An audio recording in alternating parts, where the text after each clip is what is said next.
Hey everybody, this is a video just for the grade 11 30S pre-cal students, and it's just a quick finish of lesson 1.2 because the video that is on the school's website stops at example 12 and says that you should try it at home and then we'll go over it in class. Well, since we're only seeing you every third day, I thought we'd just go over these last two examples here together. So, word problems are always important when you're doing this kind of stuff. An object dropped from the top of a tall building will fall approximately 5 meters in the first second, 15 meters in the second, etc., etc. So it goes 5 in the first second, then 15 meters in the second, 25 in the third second, etc. Clearly the common difference is 10 meters. What is the general term? So the general term is when you take the formula and you plug in the two numbers that will always be the same no matter which term it is, which is T1 and D. So T1 is 5. And D is 10, and you can simplify that out and you get, of course, 10n minus 5. Okay, so now just a quick check to see if you understand what's going on. What is T1? Well, T1 is 5 meters. T8 we're going to have to figure out, so using this formula here, the 8th term is the first term plus n minus 1 times d, and 8 minus 1 is 7. 70 plus 5 is 75 meters. And for T12, T sub 12 is T1 plus n minus 1 times d. Sorry that hole's kind of in the way. So that's 115 meters. And if the last term in the sequence, one of those questions that asks you to think backwards, if I am using this formula, oops, and I wrote it down wrong. Let me fix that. There we go. If I'm using that formula and I know T sub n is 1495, but I don't know what n that is, then I do the formula this way. I use some algebra, and I'd minus 14 from both sides. I divide both sides by 10. And then I'd add 1. And therefore there's 150 terms in the sequence. Now be very careful with E, and this is why this is in lesson 2 instead of lesson 1. How far will it have fallen total in 8 seconds? Well, some people might think, well, we found T8. But remember, that's not the total it's fallen. That's how far it fell in 1 second, specifically the 8th second of its fall. Remember, it falls 5 meters, then it falls 15 meters, then it falls 25 meters, then it falls 35 meters, etc. To figure out how far it fell in the first 3 seconds, you'd have to add those 3 up. So what I need to do is I need to use a sum. So I need to find the sum of the first 8 terms of this sequence. And remember that we have a formula, S sub n is equal to n over 2 times T1 plus T sub n. And so that's going to be 8 over 2, and T1 is 5. And in the 8th second, we do know that number, it's 75.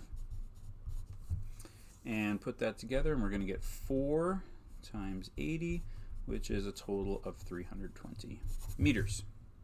Cool. Okay, example 13 actually could be an example from lesson 1 because it doesn't ask you to do a sum anywhere, but I actually kind of get why some people might think so. I'll show you what I mean in a second. First of all, reading through it, the modern Summer Olympic Games were first held in Athens in 1896. The Games were to be held every 4 years, so that the Games form an arithmetic sequence. So the sequence would be 1896, then 1900, then 1904, blah, blah, blah. So T1 is 1896, and D is 4 years. The Games were canceled in 1940 and 1944 because of World War II. Countries were too busy shooting at each other to stop and play Olympics. So that is going to be T sub n. That's going to be 19. I'll use the 1940 number. Wouldn't matter which one I use. And then I'll use the formula T sub n is equal to T sub 1 plus n minus 1 times D to figure out what term number n 1940 was. So 1940 is T sub n. 1896 is T1. I don't know n. That's what I'm looking for. And I know D was every 4 years. 1940 minus 1896 is 44. I don't need a calculator, that's right. That's 44. And that's going to be n minus 1 times 4. Oops. Sorry, I'm writing very clumsily today. And 44 divided by 4 is 11. So n is equal to 10. Therefore, they were the 10th. And, oh, wait a minute. Sorry. That's a bad. Sorry. N minus 1 is 11. So I add 1 to both sides. That's better. 12. So the 2 Olympics that got canceled due to World War II would have been the 12th and 13th Olympic Games had they happened.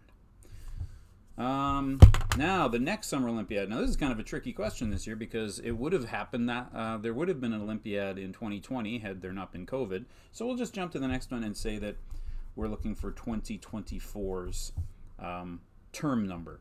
So the same thing we just did here. I won't bother writing the formula again. T sub n is equal to T sub 1 plus n minus 1 times d. And I know T1 and I know d. So I'm going to minus 1896 from 2024. That's 128. And I'm going to divide both sides by 4. That's going to be 32. And this time I'm going to add properly. I'm going to add 1 to both sides. So T is 33. So the next Olympics will be the 33rd Olympic Games, assuming that everything happens normally between now and then. And here's where some people might have thought this was a sum question, because how many Olympiads have happened in total between its inception and 2016? And some people might think, oh, it's a total. I got to add a bunch of things together, so it's the sum formula. Not really. If you think about what this question is asking you, it's again just asking you what n that is. So it's really not any different than this question. It's 2016 T sub n is equal to T sub 1 plus n minus 1 times d. And it's just asking you which games that is, and that's because the first games there was 1 of them, the second game there was 2 of them, the third games there was 3 of them. So it's the exact same type of question. So 2016 minus 1896 is 120, and I divide both sides of the equation by 4, and n is equal to 31. Therefore, there were 31 games from the beginning to 2016. So there we go. So there was the last 2 examples from that booklet. Good luck with the homework in the Beacon book.